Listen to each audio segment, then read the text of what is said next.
पुल वाले की कोई काम नहीं है क्या? शुभेंदु जैसा आदमी पर जो चोर है, जो पैसा लेते हुए पकड़ा गया है, अब तक ईडी सीबीआई उसको अरेस्ट नहीं कर रहा है, उसको उस पर हमला करेगा? जो हमला उस वक्त उसको करता है जो बड़ाबड़ी में होता है। वो तो कहीं नहीं है, वो तो एलओपी के लायक भी नहीं है। वो जो स्टेटमेंट देता है, उस स्टेटमेंट भड़काऊ स्टेटमेंट देने की वजह से कोई भी आदमी उस पर अटैक कर सकता है। टीएमसी वाले की कौन सी जरूरत पड़ गई है? उसका ही दल में तो 17 ग्रुप है, उन्हीं के दल का आदमी सबको पीछे करते करते करते करते जो लोग पीछे हो गया है, दिलीप घोष को टॉर्चर किया, उसके बाद जो है सुकांता मजूमदार को टॉर्चर किया, उसके बाद जो बाबुल सुप्रियो को टॉर्चर किया। टॉर्चर करके बाबुल सुप्रियो सॉरी क्या नाम है उसका, एक लोकेट, दो तीन नेता को जो है टॉर्चर किया है। तो उन्हीं लोगों का ग्रुप का कोई उसको टॉर्चर किया है, ये मामूली बात है।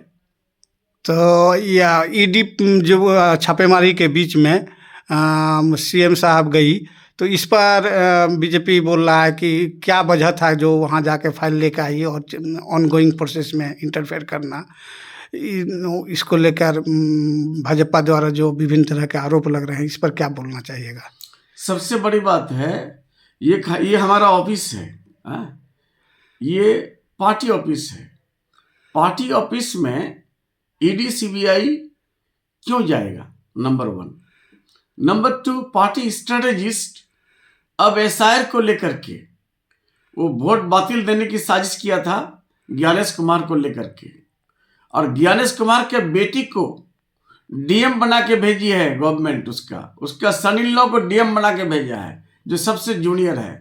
उनका बेनिफिट लेने के लिए ज्ञानेश कुमार जी जो है खुला आम बीजेपी का साथ दे रहा है। तो उसको हम लोग रुकाने के लिए स्ट्रेटेजिस्ट हायर किए हैं। वो आईपैक, जब आईपैक मोदी जी को प्रधानमंत्री बनाया था, उस पर तो कोई रेड नहीं किया था। प्रशांत किशोर जब तक आईपैक में रहा तब तक तो रेड नहीं हुआ। प्रशांत किशोर तो वहां से चले गया है ना, वो बिहार में। प्रशांत किशोर रेड किया है कि नहीं किया है?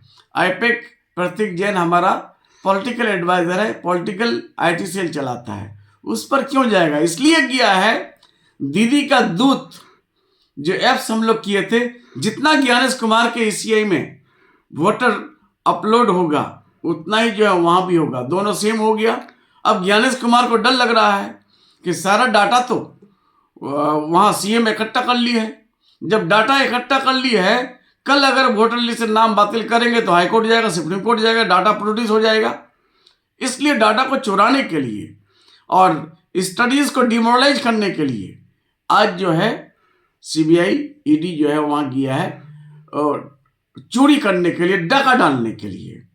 और होम मिनिस्टर तो खुदे तड़ी पा रहा है, उसके बारे में सारा भारत जानता है। जहां कोर्ट जो है उसको बोला है कि ये समाज में रहने का लायक नहीं है, वो अगर होम मिनिस्टर हो जाए तो उससे ज्यादा क्या उम्मीद कर सकते हैं? और सबसे बड़ी बात है, आज जहां जहां स्टेट में चोरी हुई है वहां बीजेपी का सरकार आया है। 20 लाख वोट चोरी हुआ हरियाणा से, सरकार आ गया बीजेपी का। 16 लाख चोरी हुआ दिल्ली से, सरकार आ गया बीजेपी का। उसके बाद महाराष्ट्र में 45 लाख चोरी हुआ, बीजेपी का सरकार आ गया। उसके बाद जो है आपका मध्य प्रदेश में, उड़ीसा में, जहां जहां वोट चोरी होता है वहां जो बीजेपी का सरकार आ जाता है। और कुछ दिन पहले बिहार में वोट चोरी हुआ, उसके बाद सरकार आ गया है बीजेपी का।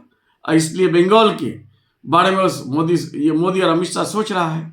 ये लोग सोचता है कि हमारे दिन तो जो है आखिरी दिन है। अरे तुम्हारे बाद भी आखिरी दिन होगा। जब तुम पावर में चले जाओगे, तुमको जो हैंडकप लगा करके लोग जो है हिंदुस्तान के लोग घुमाएंगे। तुम्हारे जो तुम लोग जितने लोगों को साफ सफाइया कराए हो, उसका भी हिसाब होगा, और उसका हिसाब बेहतरीन से हिंदुस्तान लेगा। तो बंगाल को टारगेट करके है कि बंगाल हमको लेना है। बंगाल वो स्टेट है जिसमें काजी नजरुल इस्लाम का जन्म हुआ है, जिसमें रविंद्रनाथ टैगोर का जन्म हुआ है, जिसमें राजा राम मोहन राय का जन्म हुआ है, जिसमें जो है स्वामी विवेकानंद का जन्म हुआ है, जिसमें माता गांधी हाजरा का जन्म हुआ है, और जिसमें जो है जो पहला जो ब्रिटिश को खदेड़ा था वो नवाब सिराजुद्दौला के टाइम में एक मीर जफर पैदा हुआ था।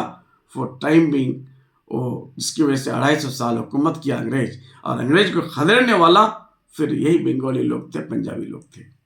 और जो लोग आज वो बोल रहे हैं, 17 बार तो ब्रिटिश गवर्नमेंट से माफी लिया था, 2 बार 3 बार तो वो जो है मोहम्मद अली जिन्ना के साथ सरकार बनाया था, समझे? ठीक, थैंक यू। हो गया।